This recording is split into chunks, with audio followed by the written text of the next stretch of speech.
wasaaradda haweenka ee dowladda Puntland Marwo Anisa Xaaji Cabduqaadir Muumin ayaa soo gaartay magaalada Gaalkacyo xarunta gobolka Mudug waxaana soo dhaweyn uu sameeyay mas'uuliyiin horkacaya gudoomiye ku-xigeenka gobolka Mudug ahna kusimaha gudoomiyaha gobolka Mudug Axmed Muuse Nuuryare iyadoo soo dhaweyntaas loogu sameeyay xarunta maamulka gobolka Mudug intaasi kadib wasiiradda ayaa waxay booqatay xarunta wasaaradda haweenka Puntland ee gobolka Mudug iyo guriga hooyooyinka ee gobolka Mudug iyadoo halkaas soo dhaweyn ugu sameeyay shaqaalaha wasaaradda iyo waliba ururka hooyooyinka ee gobolka Mudug halkaas ku sugnaa ugu horeyn halkaas waxa ka hadlay wasiirka wasaaradda haweenka ee dowladda Puntland Marwo Aniso hadaladeedana waxa kamid ahaa aad iyo aad baan ugu faraxsanahay booqashada aan imid gobolka Mudug sidii habardooda ay tiraahdeen waa run waan soo daahay kal hore ahayd aanu ballansanayn inaan imaado laakiin ilaahay iguma kalifin shanta sano ku dhamaysta Garowe shaqo badan oo ka balaaran oo Garowe kaliya ku ekeyn baa goboladoo dhan naga sugayaan dabcan maantana ilaahay wuu noo gargaaray inaanu nimaadno oo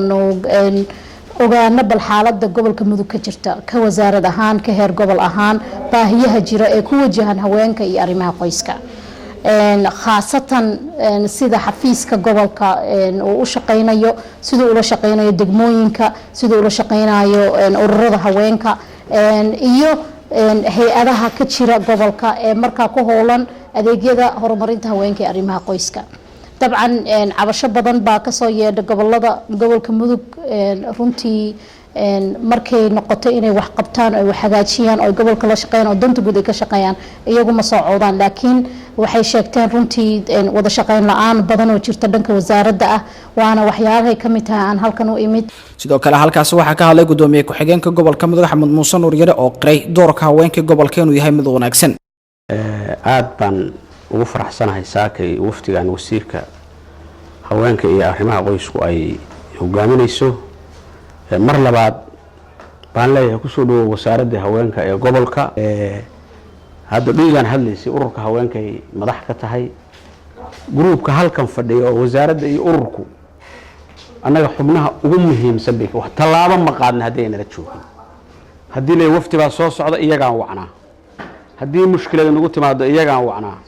hadii ciidanka cabasha nooga timaado iyagaan wacnaa tabaruc bay noo fidiyaan waxba nagama doonaanba dhaqaalay soo ururiyaan goglay soo ururiyaan alaab bay ka dhaawacba hadda noo yaala meeshan dhaawac maanta dheed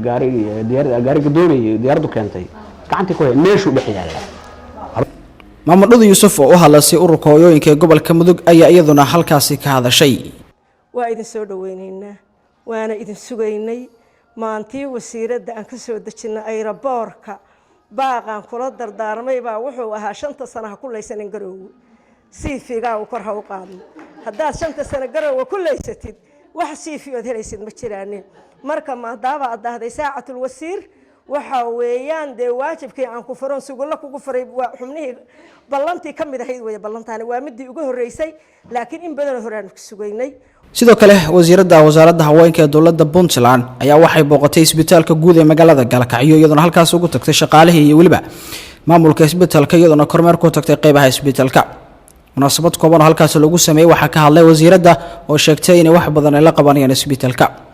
طبعا aniga ka wasiir ahaan waxaan halkan u imid oo soo gaaray waxay inaan indhideeyo xaaladaha kala duwan caafimaadka noqoto waxbarashada noqoto ku wajahan howlaha arrimaha haweenka iyo qoyska markii laga hadlana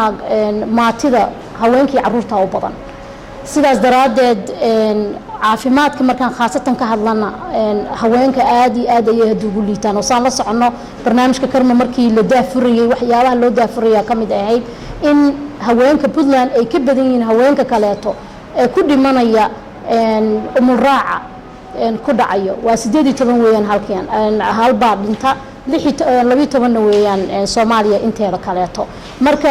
in la xoojiyo adeegyada isbitaalada waa muqadas agaasimaha guud ee isbitaalka gobolka Mudug Dr. Maxamed Xuseen Aadan ayaa isaguna halkaas ka hadlay wasaaradda ka horeysay wasiirka ka horeeyay adiga dhowr jeer bay noo yimaadeen oo wax gacantii waxba noo fidiyeen oo todoriyaal bayna siiyeen idinkan waxaan rajeynayaa maanta safarkiina inuusan ahayn muxuu ahaa waxba wadaa waxba la socda waa ogahay saas dadka wax ku weydiista anagu marka waxaa timaadeen deegaan runtii model u ah public service ka wadankeena 300 oo qof oo shaqaalaha ka shaqeeya dhammaantay waxaan nahay volunteers ma jiro cid agab toos ah siisa oo la taaban karo